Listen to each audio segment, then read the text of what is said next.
What visa do you need to work FIFO? Keep getting asked by people all over the world all about what visa they need to get into Australia in order to work in the FIFO industry. If you're one of these people or someone that wants to know more information about what visas you need to have full working rights to come over to Australia, this video is for you. Definitely the most popular visa to get, which is the one I'm on, which is the working holiday visa subclass 417. So to check if your country is eligible for one of these visas, you go onto the immigration website, which is me.homeaffairs.gov.au. That website looks like this. This website should be your first protocol for anything visas to do with Australia. It'll tell you all about the visas, all the criteria, all the ins and outs of every visa that they have. So go to this website and that's where to start. Here you'll be able to check if your country is eligible. So for the working holiday visa subclass 417, this will give you full working rights in Australia for up to 1 year, and it starts from the day that you arrive in Australia, not the day that your visa gets granted.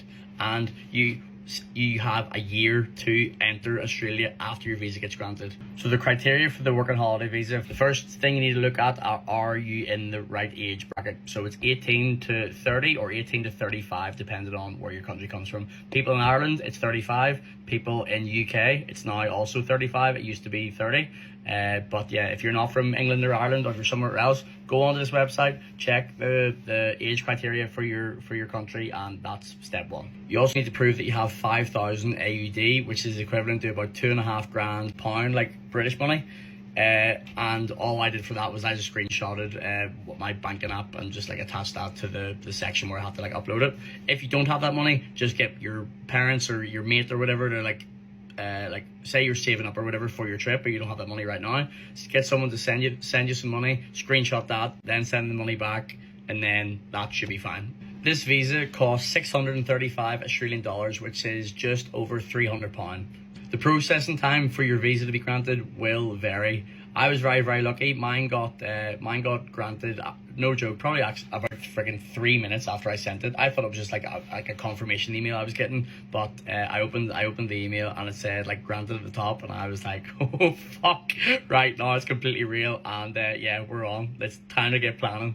This can, no joke, vary for like a couple of days, couple of weeks, like a couple of months. If it takes longer than fucking 4 or 5 months, like definitely get in contact with the immigration website, or like there's a number there as well, or there's like a little like live chat thing too. So if you're freaking out about like your visa processing time, get in contact with them that way to see what the crack is. That's pretty much all the ins and outs about the 417 working holiday visa. So if you're from one of the countries that's not eligible for that visa, the next one you should look at is the working holiday visa subclass 462.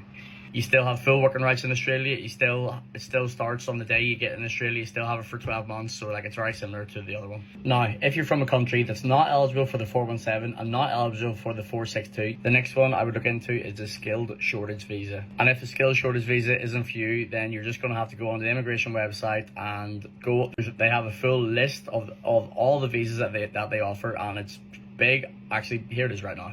Yeah, here's the visa list. Each of these little blue lines is a visa that they offer, and as you can see, there's absolutely shitloads of them, so you're just gonna have to go through and look at them all. Probably take you a bit of time, but if you can't get the 417, the 462, or the skills shortage, this is your next step. So yeah, that's pretty much I know about the Australian visa process, and yeah, just go on the immigration website. All the information will be on that, and just follow the steps, do what it says, and yeah, fingers crossed you're eligible for one, and then once you have working rights to come over to Australia, then you can go to and get into the FIFO industry. So yeah, I know it's probably a bit of a boring video, but hey ho, it's pretty important because it's how people actually get here to get working FIFO. So yeah, very key. And again, any questions you have, just give me a shout on Instagram. I try and reply to everybody. So thank you, over and out. Bye.